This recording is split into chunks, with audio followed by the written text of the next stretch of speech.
But obviously we're here to attend the visitation of Sergeant Conley Jumper. His family's inside. His parents are here. His wife's parents are here. His daughter, his sister, and brother-in-law.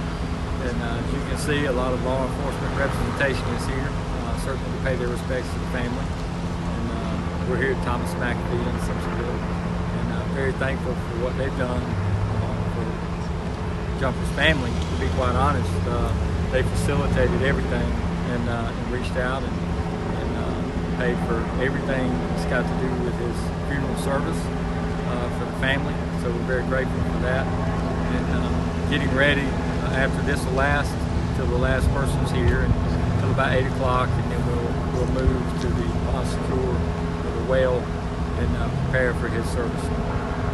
Sheriff, can you? They're doing pretty good. I mean, they're hurting. You know, they.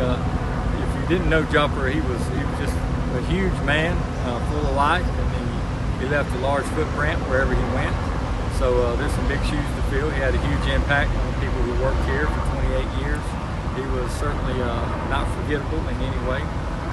So you know, it's a lot of steam, you know, and the surprise of it, and the way it happened. So we're just all, again, the community's been great. I mean, you want to, people in Greenville come out and they really support you. But when you have a in-line of duty death, it's amazing what the community does. And people have been so generous bringing food by the law enforcement center. You know, anything from cookies to coffee to pizzas to all that stuff. And plus, they stop, take a minute, want to pray with whoever they see. And we couldn't be more fortunate during this tough time. Sheriff, this is the third law enforcement funeral that we've covered this year that you're very well aware of. And we know it's something that comes with putting on the badge every day, that it's a possibility, but it doesn't make it any easier. How is your department doing? How are his canine friends, you know, everybody that worked close with him? How are you coping? It's tough. You just, you do what Jumper would do. You know, you go back to work. And you don't have to put on a happy face. You don't have to act like it doesn't bother you. We got counselors. We talk to each other. Our families have been great. The community's been great. But I think you have to take it in small doses too. We have some really good times and laugh about things that happen. And then you get here and you talk to his daughter, and you have some really bad times. So it's a process, you know, and God's got us. And it brings us closer together. And Jumper left us with just a ton of great memories to talk about and laugh about. So that takes some of the sting away from it. But this is one of those unfortunate things that happen. You know, it could. I don't think it could hurt anymore, to be honest. To be working, and just in seconds, the situation took a turn where he lost his life, and we heard it go down over the radio.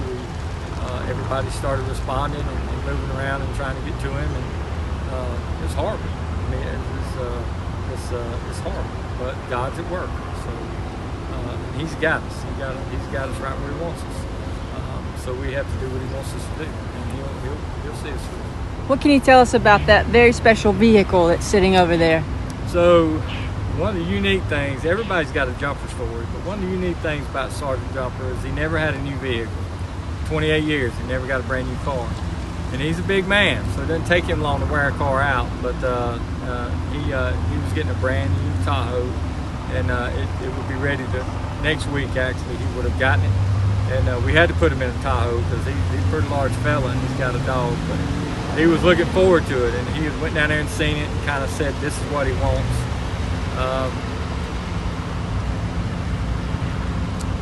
So Tuesday happens, and the guys at the shop really wanted to get it together for him, and they put that together, and they had a decal made. You'll see Jumper's picture and his K9 on the side of it, and they did that to get it ready for his law enforcement family and his personal family that'll be in procession tomorrow.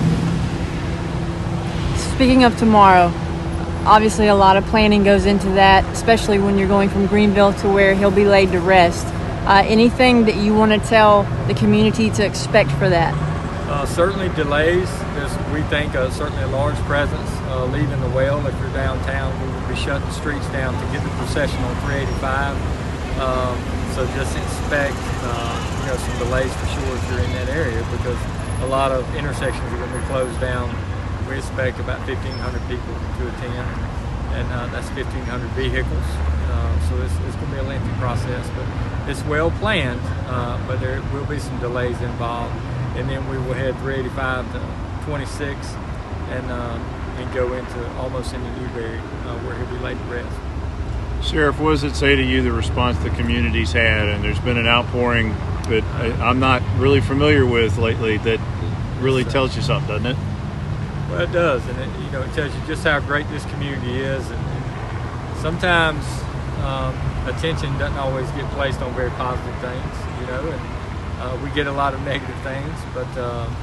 But Jumper being Jumper, leave it to him to bring the community back together. Honestly, I mean, I promise you, if you knew him, he really was that kind of guy. He was just a towering big man and had a great smile and always laughed. So again, God's got a plan, and I think he would use somebody, certainly like Conley Jumper, to bring all of us together and help us keep focus of what's really important, and that's each other, for sure. One last thing, Sheriff. In our coverage, I know the other stations as well, we hardly have the room to talk about all his accomplishments and accolades Absolutely. and achievements. One being the amount of drugs that he kept off the streets in our community. Now that he is no longer with us, I mean, obviously that work will continue, but what kind of loss will we feel there? It's huge. The impact he made on the interstate and the drug trafficking business in Greenville County and Spartanburg County is unmatched. Literally hundreds and hundreds and hundreds, thousands of pounds of marijuana, hundreds of pounds of powder cocaine, guns, wanted suspects, fugitives from other states. 28 years. His retirement was actually, kind of in his mind working the interstate and working interdiction. And the reason why he was so good at it is because he was so good with people. Really, I mean, it's not about picking people out. It's about talking to people, and it's about getting inside of what was going on and where you're traveling from. And he never had a complaint. 28 years in law enforcement, never have a complaint filed against you.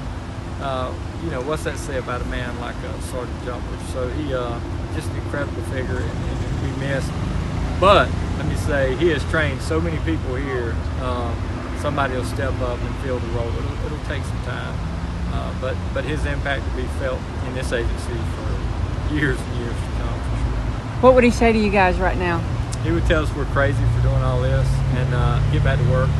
He really would. He would not want all this, the fanfare and all that stuff. And the law enforcement end of things. Obviously, he's a great guy, had a huge impact. But honestly, his whole life, he was a family man. He was a great husband. He was a great friend. He was a tremendous father. He was a tremendous son to his parents. And those aren't just stories. Like, you see that over working with him in time, and he'll talk about his family. He worked a few side jobs, but he wanted to go home and be with his family. He didn't do anything else. I watched his daughter play sports coming up through high school, and